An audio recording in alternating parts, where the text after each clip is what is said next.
अस्सलाम वालेकुम जी, welcome to my channel. मालिश क्यों की जाती है? नंबर 1, यादाश्त बेहतर होती है।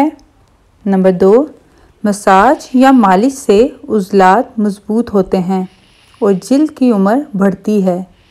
नंबर 3, जिल्द पर मौजूद मुज़र अज्जा का सफाया होता है और खून की गर्दिश का निज़ाम भी बेहतर होता है। नंबर 4, तनाव और दबाव कम होता है, ज़हनी सुकून मिलता है और नींद बेहतर होती है। नंबर 5, आँखों की थकावट दूर होती है। नंबर 6, ना सिर्फ बाल जल्द बढ़ते हैं बल्कि इनकी चमक दमक में भी इजाफा होता है। नंबर 7, इत्तिकास की सलाहियत में इजाफा होता है। इसके अलावा किस चीज़ के साथ आपको मसाज या मालिश करनी चाहिए? ज़ैतून का तेल और मसाज।